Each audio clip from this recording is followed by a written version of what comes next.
हाय दोस्तों, आप सभी का स्कॉलर सीरीज़ में स्वागत है। दोस्तों, ये हमारा वीडियो नंबर 4 है, जिसमें हम आज द्विघात समीकरण के मूलों का योग और गुणा निकालना सीखेंगे। ठीक है, तो जो हमारा द्विघात समीकरण होता है उसका जो मानक समीकरण स्टैंडर्ड फॉर्म होता है वो ax² plus bx plus c equal to 0 ये होता है। ठीक, अब हम मानते हैं कि जो मेरा मूल है, इस समीकरण के जो मूल हैं, एक अल्फ़ा है और दूसरा बीटा है। ठीक, तो अगर ये मूल अल्फ़ा और बीटा हैं तो हम योग निकालना, यानी जो अल्फ़ा और बीटा है हमारा, इन दोनों का योग निकालना हम सीखेंगे। ठीक, तो अल्फ़ा प्लस बीटा निकालना सीखेंगे और अल्फ़ा इंटू बीटा मतलब मूलों का गुणा। ठीक, ये मूलों का गुणा है और ये मूलों का योग है मतलब प्लस है। ठीक, तो इस चीज़ को हम सीखेंगे। तो अल्फ़ा प्लस जो बीटा जो होता है हमारा, वो हमारा -b/a। ठीक, -b/a मतलब -b जो है वो x का गुणांक, यानी -x का गुणांक और अपान में x² का गुणांक, x का गुणांक तथा x² का गुणांक, ये हमारा होता है सम ऑफ रूट्स यानी अल्फ़ा प्लस बीटा। ठीक, ये हमारा होता है मूलों का योग। ठीक, इसी प्रकार से अगर हम मूलों का गुणा निकालें, मूलों का गुणा जो होता है अल्फ़ा इंटू बीटा, तो ये जो हमारा होगा ये होगा अचर पद अपान x² का गुणांक।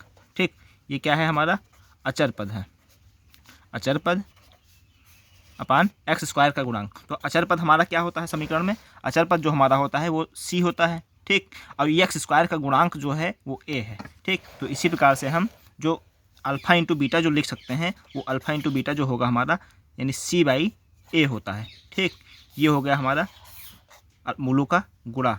ठीक, इस प्रकार से हम अब यहाँ एक क्वेश्चन लिखा हुआ है 4x² plus 6x plus 10 equal to 0। इसका हम मूलों का योग तथा मूलों का गुणा निकालने की कोशिश करेंगे। ठीक है, उसको देखेंगे कैसे निकालते हैं।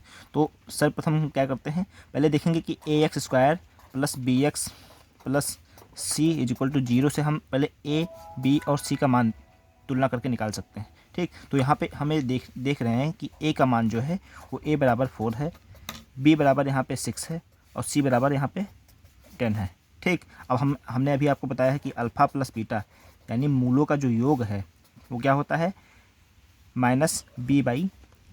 ठीक, तो यहाँ से हम -b/a, तो यहाँ से हम b की वैल्यू रख सकते हैं। ठीक, माइनस तो अपनी जगह पे रहेगा। b बराबर हमारा क्या आया है, b इक्वल टू हमारा क्या आया है 6 आया है। ठीक, तो 6 और a की वैल्यू हमारी क्या आई है 4 आई है। ठीक, इस प्रकार से मूलों का योग यानी अल्फ़ा प्लस बीटा जो है वो हमारा -6/4 यानी इसको हम काट सकते हैं, 2 दूनी 4, 2 3 6 यानी -3/2। ठीक, यानी अल्फ़ा प्लस बीटा जो आया है वो हमारा -3/2 आ गया है। ठीक, अब अगर हमें मूलों का गुणा निकालना है, मूलों का गुणा क्या होता है अल्फ़ा इंटू बीटा होता है, उसको हम कैसे लिखते हैं c/a यानी अचर पद बटा x² का गुणांक। ठीक, तो अचर पद हमारा इसमें क्या आया है c इक्वल टू 10। ठीक, तो c बराबर हम क्या करेंगे 10 लिखेंगे और a बराबर हमारा क्या है 4 है। ठीक, इस प्रकार से अल्फ़ा इंटू बीटा जो है यानी मूलों का जो गुणा है वो हमारा 10/4 यानी 2 दूनी 4, 2 पंचे 10 यानी 5/2 हमारा आ गया है। यानी अल्फ़ा इंटू बीटा जो है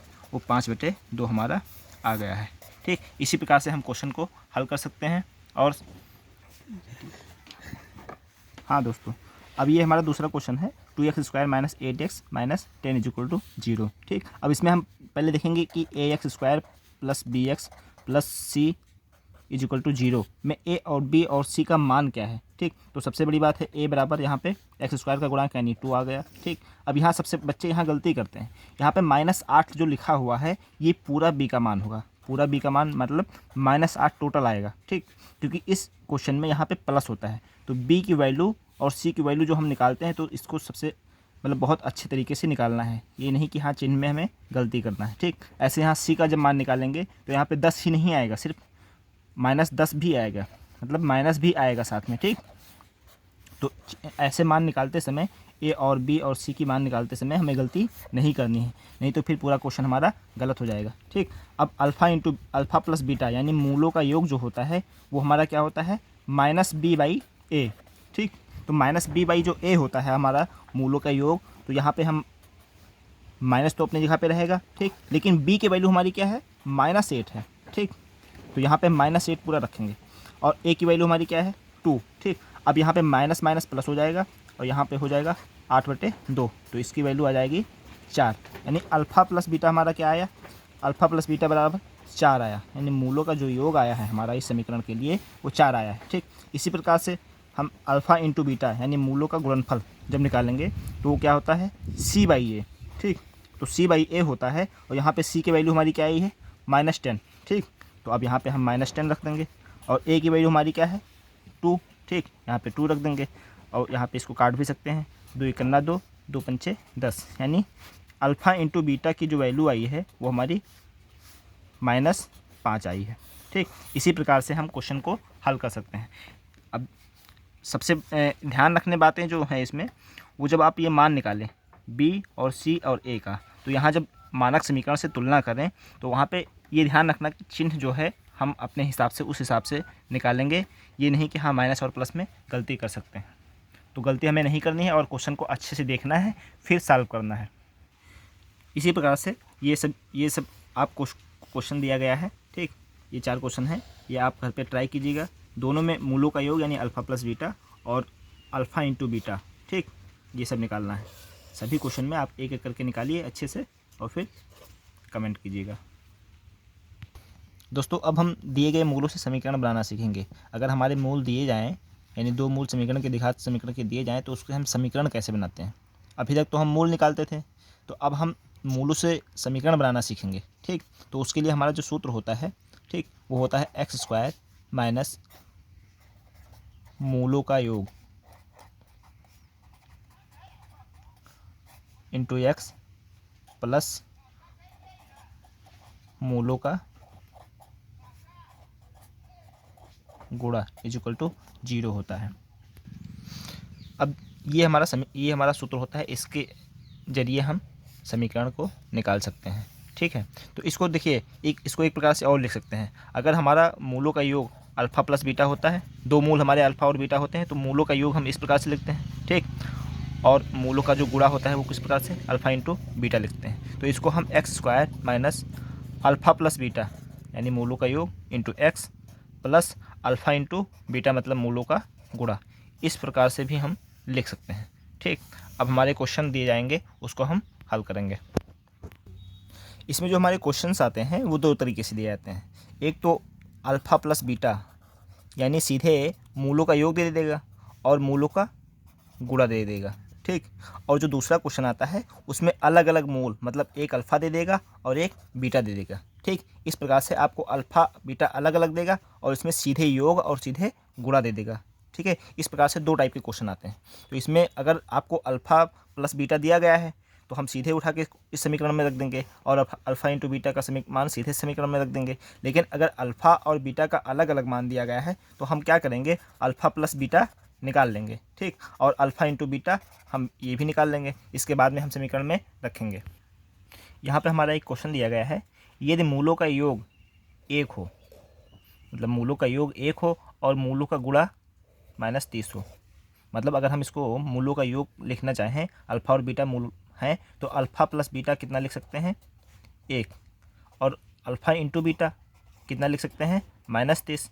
तो इस प्रकार से हम जब वो निकालेंगे समीकरण पूछा गया है इसमें, तो समीकरण जब निकालेंगे तो इसी फार्मूले में हम निकाल सकते हैं, यानी x² minus alpha plus beta into x plus alpha into beta बराबर 0, ठीक। तो इस प्रकार से हम इस क्वेश्चन को निकाल सकते, इस समीकरण को निकाल सकते हैं। तो देखिए x² माइनस मूलों का योग मतलब 1 इंटू एक्स होता है, फिर प्लस में होता है क्या, मूलों का गुणा मतलब -30 दिया गया है यहाँ पे, ठीक।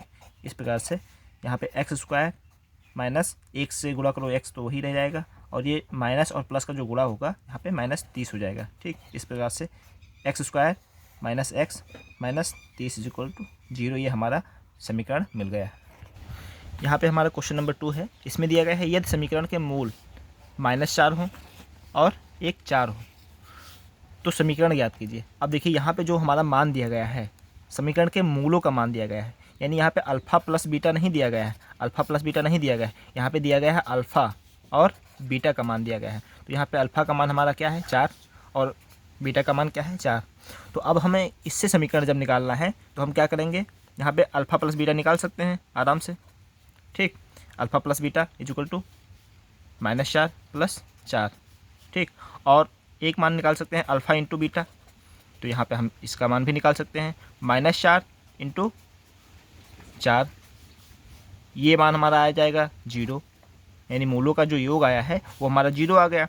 और 4 इंटू 4 16 हो जाएगा, वो भी माइनस में, ठीक। ये हमारा मूलों का जो गुणा आया है वो हमारा 16 गया है माइनस में।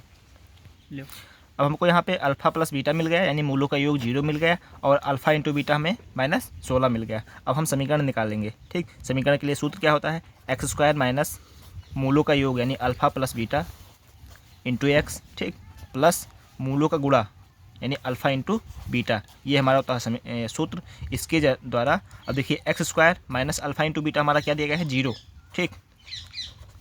और यहाँ पे अल्फ़ा इंटू बीटा कितना दिया गया है -16 इक्वल टू 0, ठीक। x², अब ये पोर्शन हमारा 0 हो जाएगा, ठीक। और ये हमारा हो जाएगा -16, यानी x² माइनस 16 इक्वल टू 0। ये हमारा समीकरण हो गया, दिखा समीकरण, ठीक। अब आप लोग सोच रहे होंगे कि इसमें तो x वाला पद है ही नहीं। देखिए जब क्वेश्चन दिखा समीकरण जब होता है उसमें हम देखते हैं उच्चतम पद, जो हमारा x² वाला पद है यानी उच्चतम घात जो है हमारी 2 होनी चाहिए, तभी उसको हम क्या कहेंगे, दिघात समीकरण। इसके बाद में उसमें और कोई पद हो या ना हो इससे हमें कोई मतलब नहीं होता है, लेकिन उसमें हमारा x² वाली पद जो उच्चतम पद होना चाहिए, उच्चतम घात वाली जो पद होना चाहिए वो हमें ये होना चाहिए, ठीक। इसके बाद में और कोई पद हो या ना हो उससे हमें नहीं मतलब है, लेकिन हमारा ये वाला पद होना ज़रूरी है, ठीक। इस प्रकार से हमें ये समीकरण मिल गया। ये हमारा दिघात समीकरण है जो दिए गए क्वेश्चन के अनुसार था। बहुत बहुत धन्यवाद आप सभी का। कृपया ऐसे हमारे चैनल को देखते रहें और हमें सपोर्ट करें और चैनल को सब्सक्राइब करें।